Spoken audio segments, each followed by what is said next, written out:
On retrouve tout de suite Julian Colling à Moscou. Julian, bonsoir. Le Kremlin accentue ses efforts pour réconcilier la Turquie et la Syrie.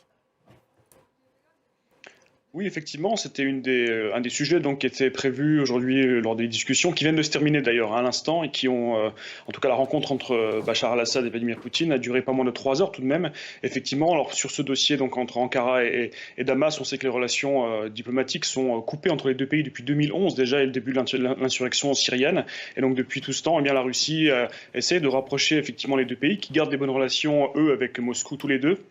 Et donc, dans un rôle que la Russie apprécie, puisqu'on sait que la Russie aime garder ce rôle un petit peu de médiateur et d'arbitre dans le Moyen-Orient, une région où elle garde encore une fois des relations relativement cordiales avec tous les acteurs là-bas.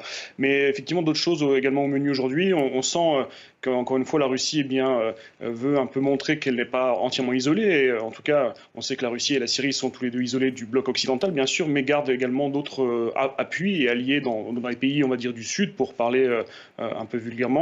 Et donc, effectivement, on a vu aujourd'hui une rencontre qui a commencé notamment sous l'œil de Sergei Shoigu et de Sergei Lavrov, les deux ministres de la Défense russe et des Affaires étrangères. Et donc, ceci témoigne également d'un certain respect montré par Vladimir Poutine à Bachar el-Assad. Et une phrase qu'on peut retenir aujourd'hui assez marquante, c'est celle de Bachar el-Assad, donc, qui a dit que la Syrie serait toujours au soutien de la Russie face aux nazis nouveaux et anciens.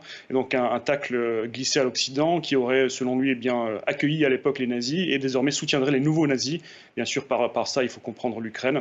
Et donc, également, les deux présidents se sont mis d'accord pour dire que une nouvelle étape s'ouvrait dans les relations amicales et alliées entre les deux pays, et que notamment le business et les échanges commerciaux continuent d'augmenter. 7% de croissance, selon Vladimir Poutine, d'échanges commerciaux entre la Syrie et la Russie l'an dernier en plus. Donc.